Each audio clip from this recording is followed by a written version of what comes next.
Hello everyone and welcome back to another episode of Tech Talks with Santosh, and this is 24th episode and 4th in 2021.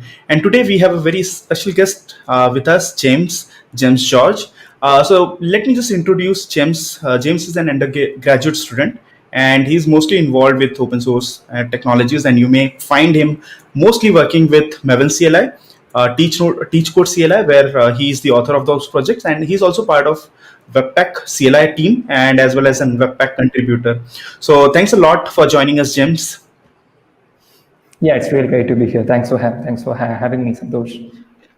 Thank you for your time. So today we decided to actually explore Webpack, and James is going to walk us through what Webpack is, how actually why actually we need Webpack, and then there will be a short demo as well. So yes, let's get started. So yes, James. So let's go to the first question which we have.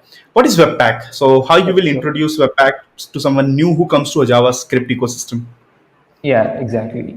Yeah, so to answer that question, I guess it would be right to speak about the traditional way of building applications. So as we all know, speaking about the language JavaScript, it was actually just expected to add interactivity to the web page when it came out. So, and as the need arose, people actually came out with various solutions to include the module spec. And surprisingly, it is worth noting that the language didn't have a module spec for long. And there are actually a couple of solutions that came out with time.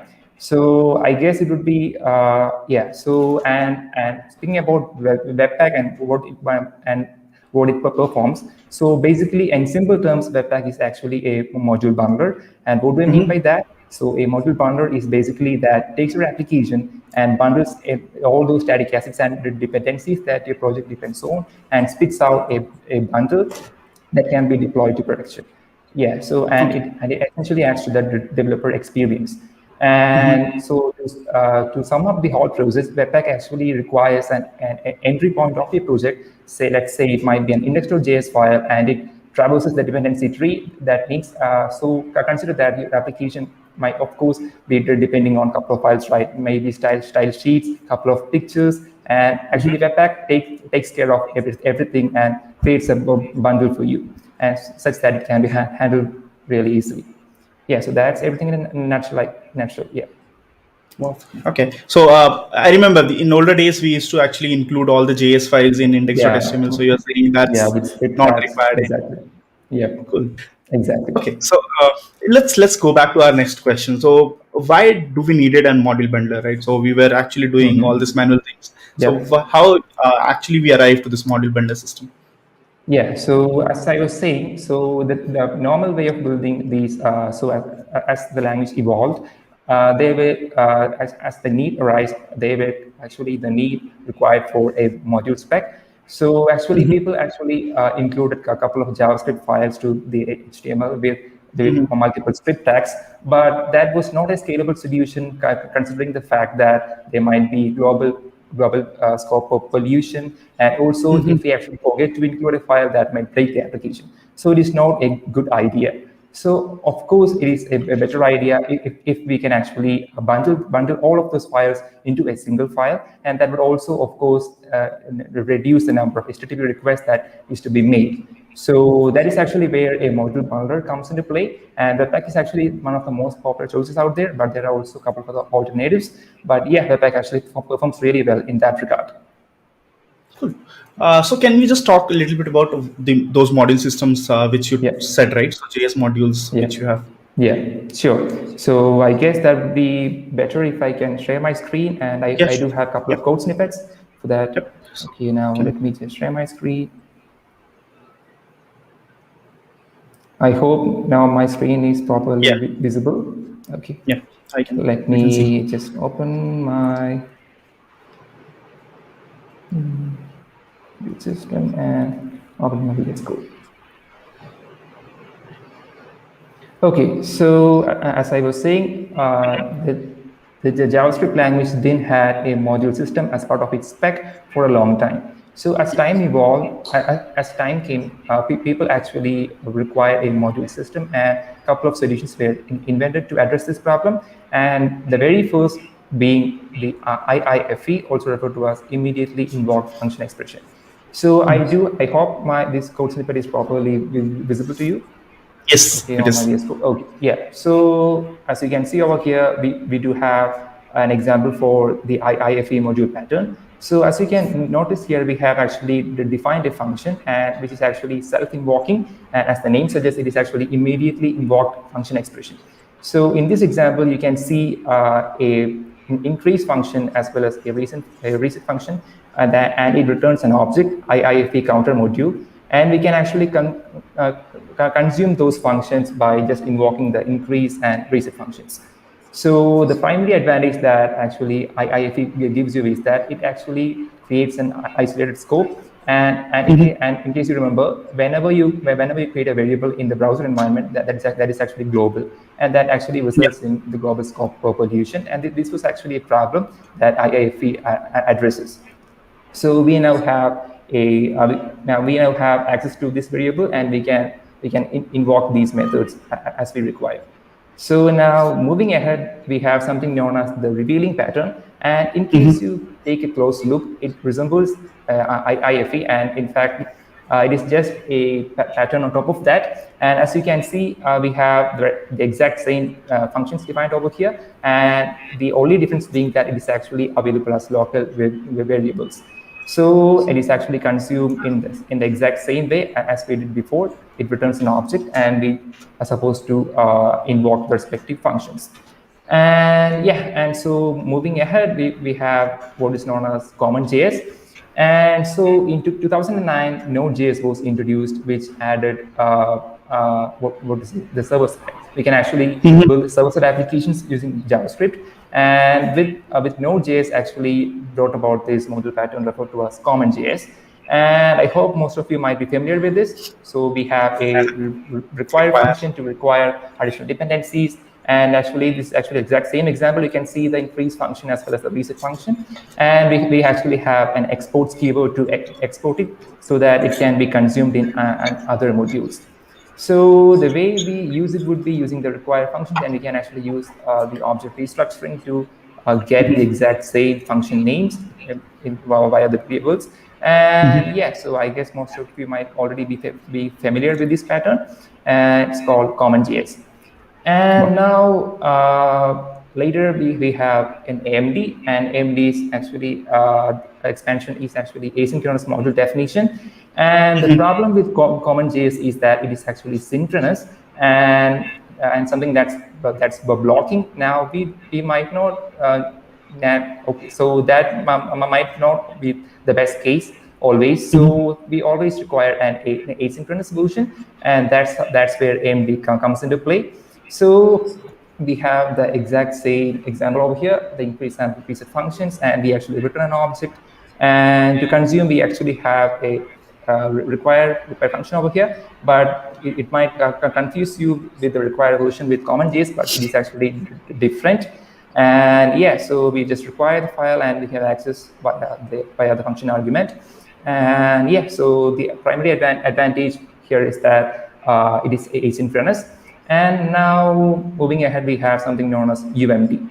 So UMD comes into play where we require building our applications. As I said before, CommonJS came in, that primary added the advantage that JavaScript can be executed outside of the browser environment.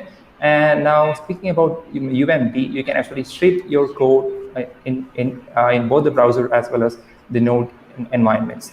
So we basically create, the code might be a bit scary, but it is actually just an immediately invoked function expression. And it basically, so the example that you are seeing right now is actually that supports defines UMD module for both AMD as well as the browser. So it just checks whether actually the defined function is available, and it just goes with AMD, or else it goes with the browser.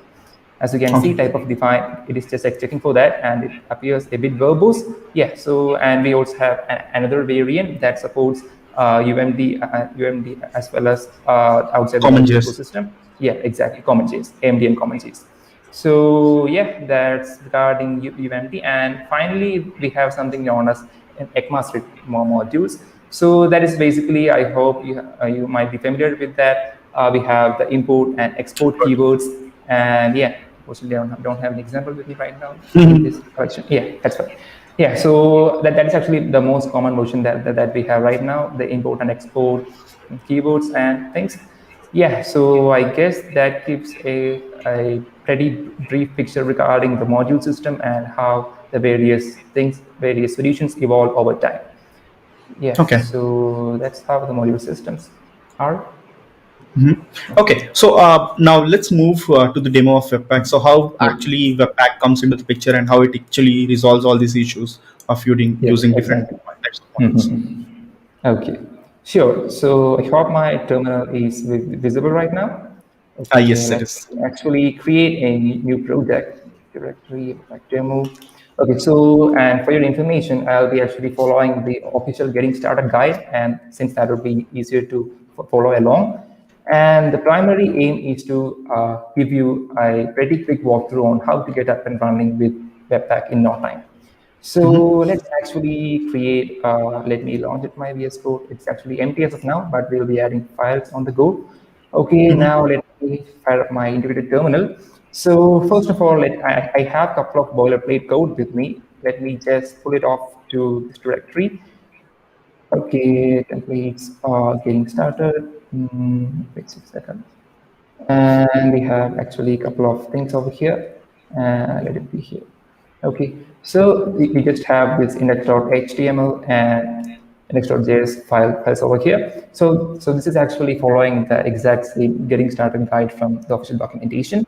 And now, in case you take a closer look at it, you can see that you're actually requiring the browser Loaded. version Lodash that can be consumed straightforward in the browser. And we have also added a script tag that actually refers to this particular file that we have. Let me actually create a source folder as well, so that can be useful in the future. Okay, yeah. Okay. So we have the index.html file and the source index.js file. And now let me quickly open the index.html file. Yeah, so I hope it is visible barely enough. Yes, it is. Yeah. Okay, hello Webpack text. You can see the hello Webpack text over here. So yeah, this was actually the way we used to do. We would actually grab the CDN URL and link up the JavaScript file, and that was the usual approach. And what I'm gonna do is actually I'm gonna remove the CDN link for now, and let us actually install Lodash as a local dependency so that it can, and this is where Webpack actually comes into play. So Lodash is not installed right now. Let me just, okay, yes, let's install it first. And let's actually create a package JSON init y, okay, and let's actually create install Lodash as a dependency. Okay, that did the magic for us, and let us also install Webpack and Webpack CLI as the dev dependencies. Okay, Webpack and Webpack CLI. Okay, that would take a couple of moments, and in the meantime, let's actually import Lodash. Lodash. Okay, that'll be fine. And okay, our index.html file is here. And let's actually look if everything's fine. Okay, I guess. Okay, that installation is done. And now let me go ahead and fire px webpack that invoke the binary. Okay, so as you can notice, you can actually see now, just ignore the license part for now. It just created something like this. Now, Webpack by default goes to protection mode, and it actually minifies the code for you. And it's actually gibberish like this. So it basically creates a bundle for you. Now let's actually we need to move our index.html file to that particular folder as well. So let me just go ahead and do that. Move index to this. Yeah. Okay. Now we have our index. Let me just do a couple of tweaks so that it refers to that particular file, main.js. Okay. Exactly. So we have our bundle over here with the exact same dependencies that our code depends on. So we have, so earlier what we did that we actually grabbed the npm package from the CDN and used it directly on the browser. But now we are actually making use of a module bundler, and we are actually creating a bundle, and that actually bundles the exact same entry point with the dependencies, and that's what it has exactly done right now. And let me, okay, we have actually ran Webpack, and let's actually quickly open index.html. So you can see, this was all the keys. So you can see the exact same output over here. Let me minimize. Okay, I hope the text is barely visible. It's minimal. Yeah, that's Okay. fine. We can see Yeah, hello okay. Webpack. Yeah, so we actually, what we did was that earlier, as I said before, we were actually consuming the CDN. Now we actually used a module bundler to achieve the same. So, and it generated a dist folder with the bundle code for us. And now, and if you take a close note, we actually didn't include any sort of configuration for Webpack. So Webpack actually does a couple of things by default for us. And so by default, Webpack actually searches for the entry point in a folder called source, and expect it to be named as index.js, and it creates a bundle in the folder called dist and with the name main.js. And if you need to customize it, we can always go ahead and create a Webpack config and tell it what exactly needs to be done. So we are actually exactly going to do that. So let me actually create a Webpack config. Not there. Okay, actually Webpack config here. Okay, a Webpack config.js. Okay, now let me walk you through the steps involved in configuring Webpack. So it actually expects you to export an object. And now this can also be an array of objects in case you require the multi-compiler mode. That means you have to create your libraries in bundle it into multiple targets. In our case, it is pretty simple and straightforward. Let's mention the entry as source index.js, and maybe the output would be file name. Now these I hope this is actually self-explanatory. We are actually defining the entry point as the source index.js, and for the output, we are actually referring to this particular folder over here. Now these are actually the defaults, and without the Webpack config file, it actually assumes these are the cases. Now the file name would be let's say exactly main.js, and we also need to supply a path. Now, to do that, we actually need to require the path module. Let me go ahead and require that. Yeah, the path module. And let me just apply, and it that also that is supposed to be related to the current script where the script executes, and the name, and maybe okay, this, yeah. Okay, that's fine, I guess. Everything would be fine, and we will be getting the exact same output. Let us try by removing the list for now and try Webpack. That px Webpack. Actually, we can actually pass in the path to the config file with this particular flag, CLI flag, Webpack config.js, and it actually picks up it from our path and creates the respective folder for us. And if it can quickly when I inspect if everything's fine. Oh, we have actually deleted the index.html file. Yep. Anyways, that's fine. So we can actually mention the path to Webpack config with the config flag, or by default, the Webpack actually picks up webpack.config. This is actually one of the defaults. So in case you didn't specify the path, Webpack actually assumes that this file is present, and yeah, so that's one of the defaults as well. And to simplify things a bit, we can actually add a script so that we don't have to type in the binary, invoking the binary each and every time. So let me add a build script that goes to that. Okay. Okay, everything's fine. Actually, yeah, that would be it. And now what I would like to show is regarding how to use static assets, maybe style sheets in your project. So to do that, let me actually grab a boilerplate code for that as well. It's a starting point. Now let me go ahead and copy a couple of boilerplate for that. Asset management, and yeah, Webpack config.js. Okay, that'll be fine. And this actually updated our Webpack config to something like this. So I hope we can see the difference here. We have something known as module.rules. So as I said before, our aim here is to use a style sheet that gets bundled together as we saw before with the case of Lodash. Now, what we are supposed to do is that so we can see that we actually passed in a option called module, and it takes in a rows array that is actually an array of objects. And to we are actually consuming something known as style loader and CSS loader. So there's actually a concept when it comes to the Webpack ecosystem referred to as loaders. Now, the basic task for a loader is that it actually takes in an input and it gives an output. So, so Webpack by default understands JavaScript and JSON files. So in case you need to bundle any of those files other than JavaScript, you of course need the help of a Webpack loader. And in order to do it with the case of CSS, you have to use these particular loaders. And what CSS loader does is that it actually takes in, it actually resolves the path to a CSS module, and it just gives the output to style loader. And what style loader does is that it actually injects the respective CSS snippet to your head text. Okay, so, and actually one thing to note is that the order here is really important. So Webpack actually consumes the loaders in a fashion in the reverse order. That means CSS loader is consumed first, and then the output is fed to the style loader.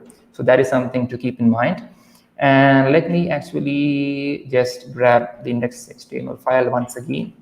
We just deleted it. Okay, templates. Let me just grab it. Basic setup. HTML, and that is directory. Okay.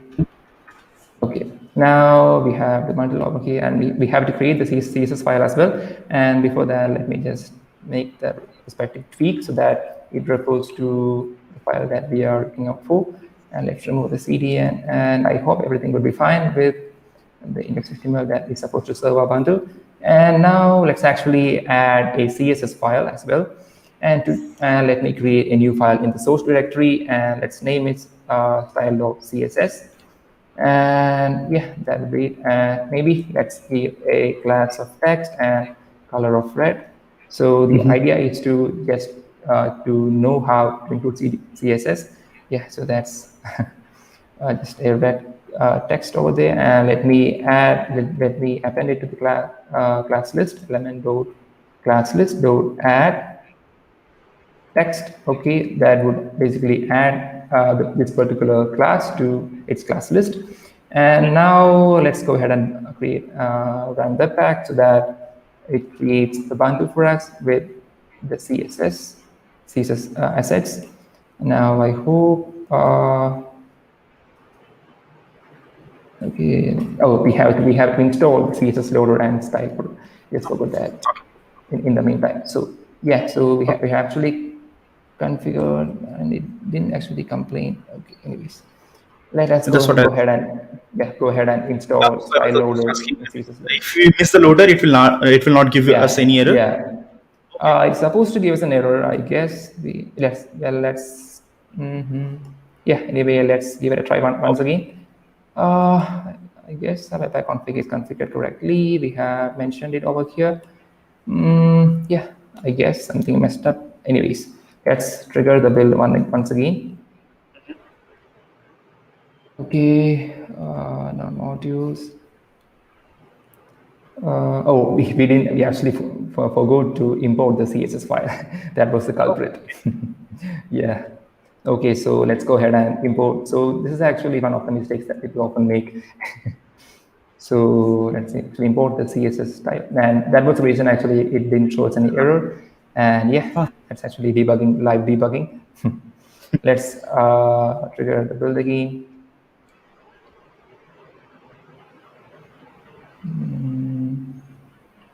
Okay, now yes, it has actually invoked the CSS loader. Yeah, hopefully, I guess everything will be fine. Yeah, so we have it being stringified to the bundle, added to the bundle. And now let's actually, I guess our index.html file is configured to consume main.js, and it has Lodash and respective CSS file added as a dependency. Now let's quickly open this index.html. Reload it. I guess it didn't add the exact same thing. Okay, bundle.js, index.js. It's bundle.js, right? I mean, yeah, okay, yeah. So yeah, actually, we actually messed up regarding the names. So I guess, yeah. So yep, HTML and bundle.js. Yeah, so it's just live debugging. That live coding always makes things I really know, I hard. know. Yeah.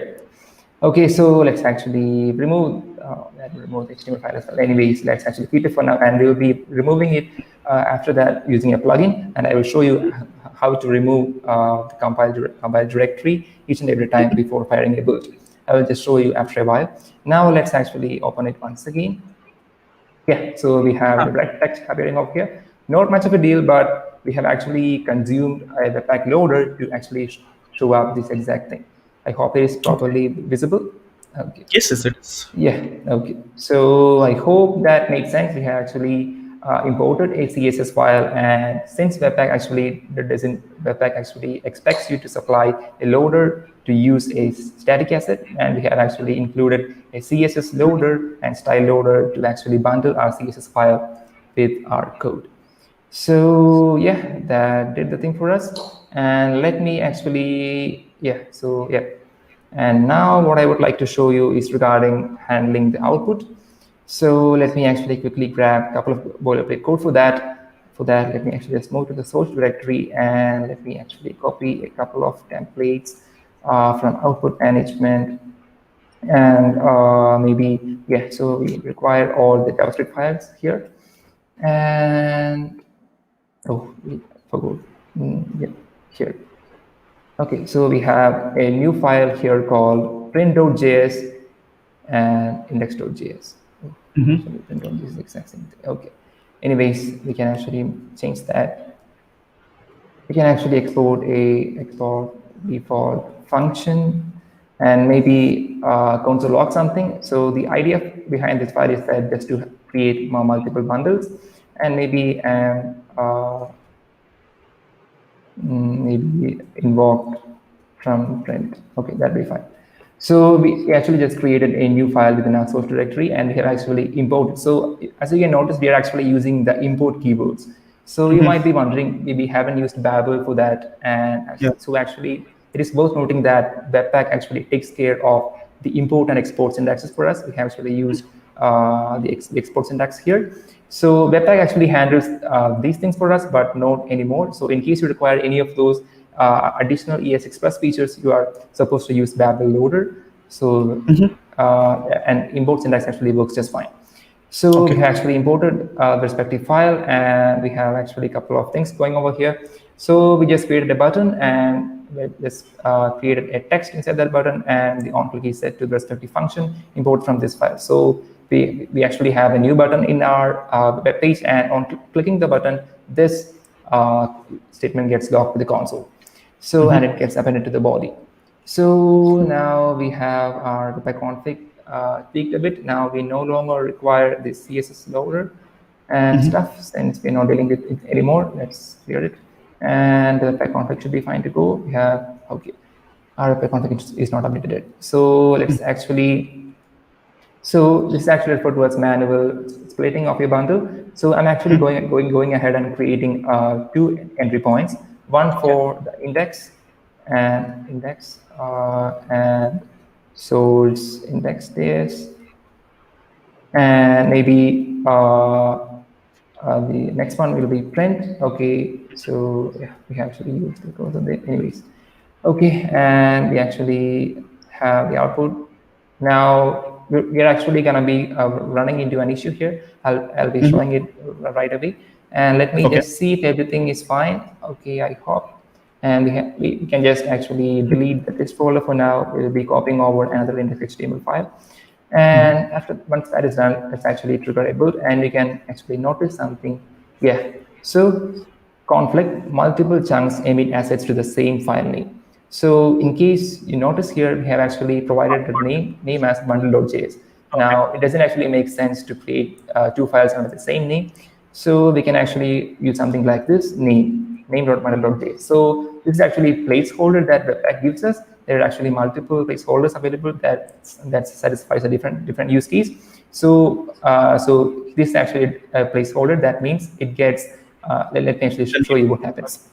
Okay, let's trigger a build once again. Now things will be going fine, unless I messed up something. Okay, yeah, things are fine. It created this folder for us. And as you can notice, we now have two files over here, an index.bundle.js as well as a print.bundle.js. I guess default is working. It didn't actually work well in this case. Let me actually just check if that's fine. Okay. Small default function. Yeah, it should be. We have to provide a name. The default export. Sometimes these things. Let me just debug it once again. Okay. Yeah, so that was, we haven't provided a name. That was an anonymous function. Anyways, things are back working. So one more thing that we require here is that we require the index.html file. So let me quickly grab the boilerplate for that from the templates directory, and maybe output manage. Oh, not output management. Actually, I guess that's yeah. I think you already answered the answer. So just ask him. So I just deleted this folder previously, since the HTML file is gonna come up with a couple of more things, since we have to include the print bundle as well as we have to include both the bundles. So it is of course a better idea to copy over the boilerplate rather than coding. So I thought like that, and yeah. So let's move it to the disk directory, maybe the next HTML to the disk directory, and yeah, so we have it over here, and I hope things would be working fine, unless, okay, this index HTML. So yeah, it's not much pretty looking, but since we haven't played around with the CSS, but the concern is regarding if things are working. So I hope you can see the log here that so it actually gets logged to the console. So not much of a deal, but we have actually created two entry points and created a bundle. And okay, so Is this also lazy loading? I mean, are we lazy loading this print bundle.js, or it's like it's not yet. So okay, not yet. So okay. actually, this actually referred to as manual code splitting kind of thing, since we are actually defining exactly what we need, the exact entry points. So this is actually one way to code split your bundles, but this actually refers to a pretty minimal application. And once you have an application that includes a couple of more files, it is often advised to use the dynamic imports or other way to code split your application. And here we are actually explicitly providing what should be the case. Okay. So kind of like manual code splitting, we can think of like that. Okay. So yeah, so we have Angular, it just up and yeah, running. just to give you an idea, for example, in Angular we get vendor.js, style.js. It's because of all these attributes. So that is actually being handled by Webpack behind the scenes. So to do that, we can actually leverage the optimization properties in the Webpack config, and Webpack automatically handles it for us. And in this case, we are actually explicitly providing what we require. So it's kind of like manual code splitting. And yeah, so since it is a pretty simple application. So yeah, that's that. And now let me just introduce you to the concept of plugins. So earlier we just saw what is a loader. So loader basically applies the transformations that required, and it just spits out to the bundle. So the plugins are actually more powerful and less restrictive than loaders, and it has access to the lower level APIs of Webpack, and it has access to your final bundle. So it can actually perform more. So let me actually show you a plugin with which you can actually automate the process of creating the index.html file each and every time. So till now, we have been creating the index.html file manually each and every time. So that might not be a great idea. So let me actually go ahead and delete that folder for now. And let me actually grab a couple of boilerplate code for that as well. Templates, output management, and have something on the plugin, the config. Okay, so I have something over here. So if you can notice, we have a couple of new lines coming up. So a plugins array, and we actually required an npm package. That means we have to install it. Let me go ahead and install the HTML Webpack plugin. And yes, clean Webpack plugin as well. I'll show you what clean Webpack plugin does after a while. So we are actually going ahead and installing two packages, namely HTML Webpack plugin and Clean Webpack plugin. So it might take a while. Yeah, it got installed. So actually, what as the name suggests, HTML Webpack plugin actually creates an HTML file for us. So to include a plugin, all you have to do is define a plugins array, and you can supply in the ways you wish. So you have to instantiate the HTML Webpack plugin and just pass in a title that actually refers to the document title. And actually, let's see if this is actually working. Now let me go ahead and trigger the build again. Okay, now this will create this folder and everything for us. Okay, it created everything for us. Index.bundle, frame.bundle, index. Okay. So I can see actually the HTML Webpack plugin actually created an HTML file for us, and it's a bit old since that's the default way generates. So we can see actually I automatically linked up the respective bundles for us. So we have to do it manually in the previous case. Now, no, not anymore, since we are leveraging HTML Webpack plugin. So yeah, that's actually quite nice plugin to use. So, And now, just a question. So we are yes, not including these bundles. It's like yeah, it's already taken care inside the HTML Webpack plugin. So that code is written there. That whatever bundle comes in, just add it to yeah, scripts. exactly. Yeah, so HTML Webpack plugin actually handles everything behind the scenes. So we have Okay. actually, so it basically analyzes how the Webpack config is defined, and so we have actually provided the exact same information over here. So and it has access to it so that it knows how to take care of things. So let me actually, as I promised before, let me actually show you what exactly is Clean Webpack plugin and what problem does it address.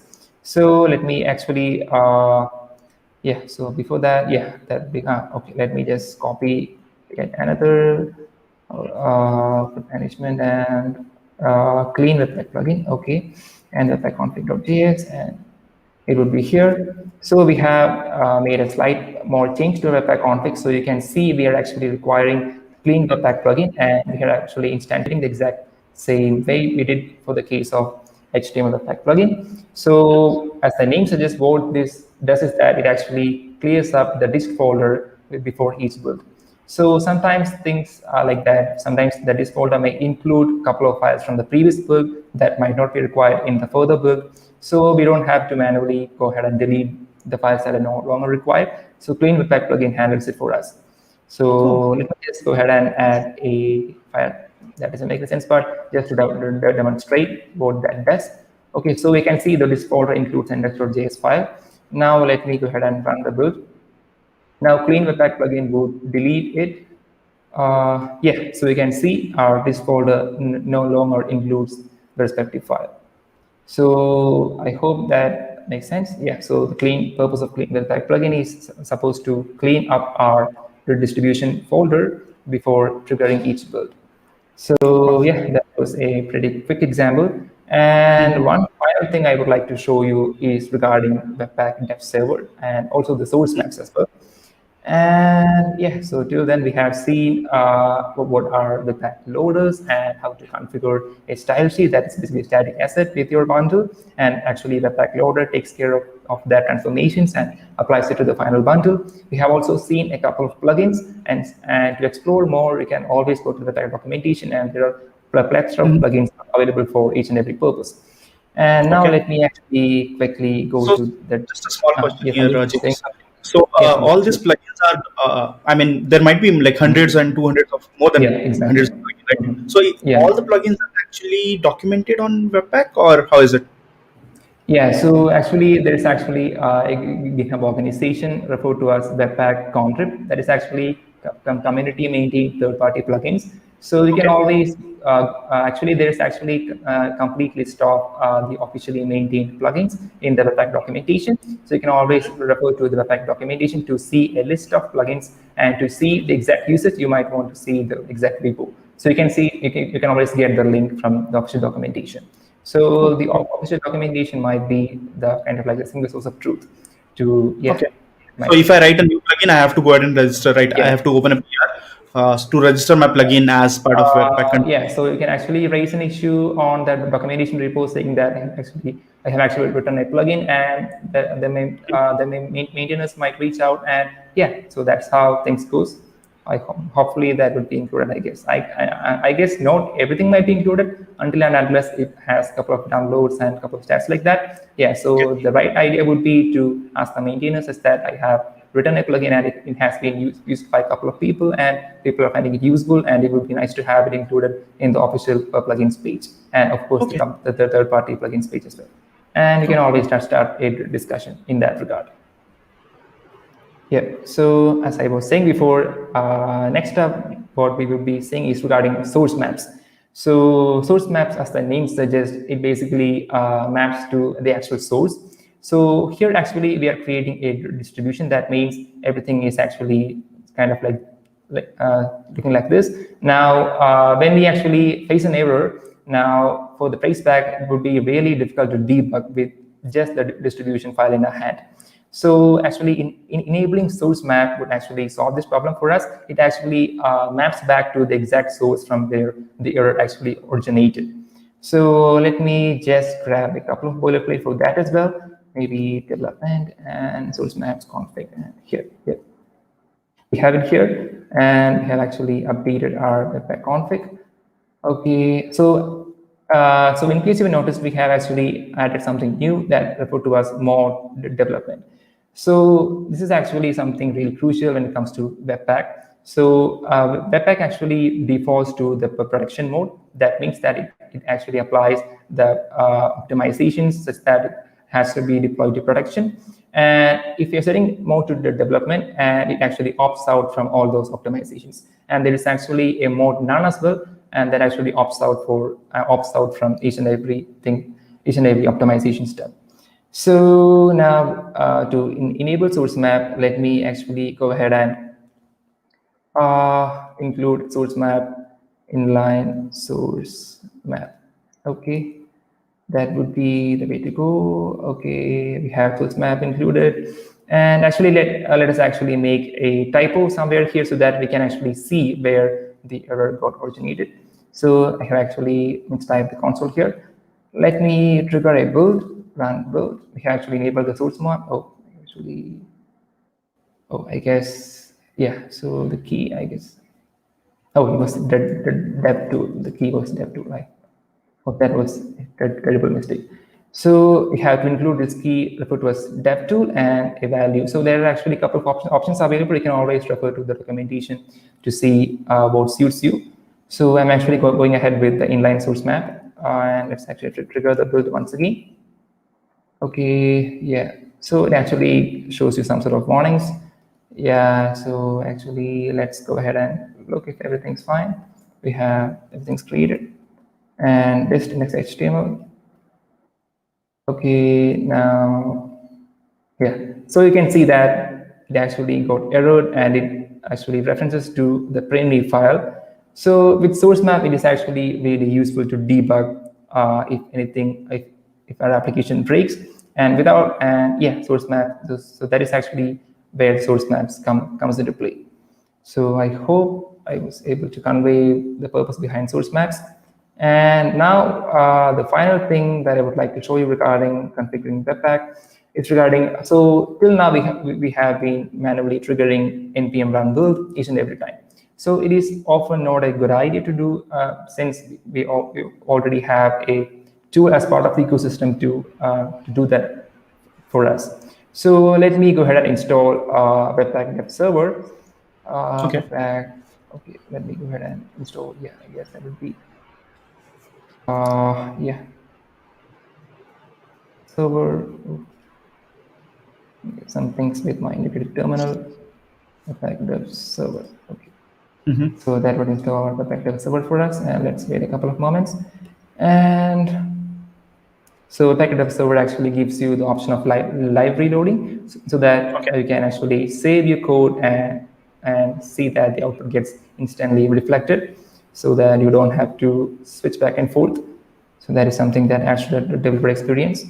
And to invoke Webpack Dev Server, actually the Webpack CLI ships with a serve command, and let's do exactly that. Yeah, so as you can see, we have now earlier we used to open a static file from my system. Now we can see we actually our bundle gets served on a live server. Now if I hit, as you can see, we have a message stating that live reloading has been enabled, and yeah, we have been receiving this message since we haven't fixed it yet. So let me just go ahead and fix that real quick. So let me just add a let me fix the typo console.log. Let me hit save, and you can see that it actually triggered a rebuild. And okay, let me, yeah, so actually we got it fixed, and without triggering a build manually, the Webpack dev server actually reloaded the page. And yeah, so we have everything back working. So that's regarding the Webpack dev server. And now let me just show you something. Okay. So till So, now we have, yeah, Santosh, you were saying something? there is one question from Lars. Uh-huh. So Sure. as of it is related to not related to Webpack, but he's asking Mhm. you are author of Maven CLI. So what do you think about Yeah. White? So Yeah, so wheat is actually something really interesting. So wheat actually leverages the native Ecmascript modules. That is something on the fly compilation. So as we are aware, support for Ecmascript is something already supported by most of the browsers out there. So Mhm. it actually speeds up the development time. So in case you've noticed with Webpack, you have to wait a couple of moments before the application gets the changes get reflected. So that is actually because it has to traverse the dependency tree and see which file has changed and has to rebuild the tree. And of course, we have the caching strategies, but still, there's actually a build step involved. Now, with Wheat, and actually there's some other tool referred to as Snowpack. So that actually leverages the native ECMAScript modules, and things are real quick. And yeah, so that's actually something I'm really excited about. Yep, so are you Snowpack. planning to actually add wheat into Maven CLI in future, or how it would be? Because Yeah, you're already sure. Yeah, for sure. That is something I'm actually planning of. But I guess Wheat is not ready for production yet. So I'm actually waiting for things. So we have Wheat Press that is actually built on top of Wheat. But yeah, so I guess things are still evolving. Yeah, so actually I'm waiting for a while to see where things are headed to. Yeah, okay. that's actually exciting. Thanks so much for the answer. Yeah, that's great. You Okay, can. so yeah, sure, Santosh. So one last thing I would like to show you is regarding how you can get up and running without creating a webpack config manually. So Webpack CLI actually provides you an init functionality with which you can actually get up and running with a webpack config in no time. So let me just create a new folder in that regard, init demo. And let me just navigate to that particular directory, and let me just open it in my code editor. Okay, and as usual, we need to install both Webpack as well as Webpack CLI. Okay, let's wait for a while and it's being done. And okay, just a couple of moments. Okay, yeah. So what I'm gonna do is actually gonna fire up Webpack CLI with the Webpack binary and init, and that would allow us to, okay. Now, so the Webpack CLI, in the case of Webpack CLI, it is actually available as separate packages. And in case you want to use a feature, it would ask you to whether you need to install that particular feature is available as a separate NPM package, and would you like to install this particular package to use this functionality. So Okay. in the case of the init functionality, it is actually available as a Webpack CLI/init package. And let me go ahead and install that one to use the init functionality. Okay, that would take a moment. Let's wait for a while. Okay. Yeah, so what I'm going to show is that, so till now we have actually manually created all those files and folders. So the basic idea was to make you familiarized with how to get up and running with Webpack. And Webpack actually provides you a tool for that. And yeah, so let's see how that goes. Okay. Okay, let me just invoke it again. Yeah, so it actually asks you a couple of questions. So let's go with the defaults. No, So it actually asks you for the entry point to your application, and it defaults to source index.js. Let us go with the defaults, and the output generated bundle path, it would be dist. And let's go with ES6 for now, and maybe CSS.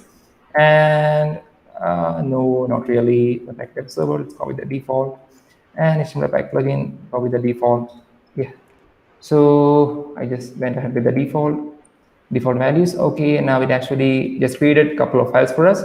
So let me, yeah, so it would create the Webpack config in a couple of moments. So you can notice an index.html file generated for us, a RC, since we actually gave ES6, and it actually configured Babel for us. And now let's wait a couple of moments till the Webpack config gets actually generated. Okay, it's taking a bit. Behind the scenes, it is actually Yeoman generator that is being running. So we actually go up and running now. Yeah, so as you can see, we have Webpack config over here. Let's minimize my terminal. Yeah, so we have a Webpack config generated for us, a dev server. We have the module.rules property, as we just saw before, for the JS. So in case you notice, we have actually a regular expression pattern supplied over here. So that is how you have to supply with which files are to be consumed by the respective loaders. And in this case, we have the .js and JSX extensions to be consumed by Babel loader. Yeah, so as I said before, import and export keywords are being taken care of by the Webpack behind the scenes. Now, this is not the case with other ES6 Plus features. You have to use Babel loader. And for CSS, we have the style and CSS loader, exactly the way we saw before. And we have dev server. Okay, so dev server actually can be configured in case you require.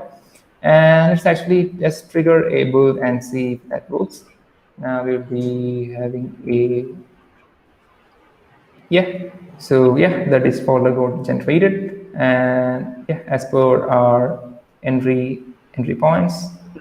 Yeah, so it assumes the default entry point, that is the source index.js file. It's just a console log statement.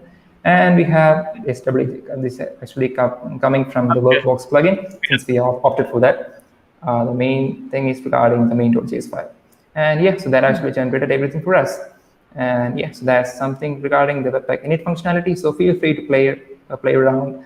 And yeah, so it actually takes care of everything. Yeah, so that's pretty much it. I hope I was able to convey regarding the basic stuff regarding Webpack and how to get up and running. Yeah, so that'd be it. That's amazing. I mean, to be frank, if I have used last Webpack, I think I tried 2 years ago. I tried the documentation. I couldn't find this. I mean, right now you're saying SRC and this index.js is by default. So earlier, I think it was not available, if I'm not wrong. Yeah. If I recall correctly, Webpack actually went with the defaults. If I recall correctly, yeah, that was the case. Unless they, maybe that would have been the case. Documentation. I guess the documentation was in that updated. Yeah, so it was actually recently. Yeah, everything was actually arranged a bit, and the documentation includes every information right now, I guess. Yeah. Cool. So let's take a question from Rishabh. We have two questions. And one is from Rishabh. How about code splitting? I think a lot of developers might have seen lazy loading, right? So lazy loading. Yeah, so actually, so most of the tools and frameworks that we are using nowadays, maybe React, actually provides you an abstraction layer such that it actually takes care of everything behind the scenes. So we never really get to know how Webpack is actually doing it and how to configure Webpack manually to do so.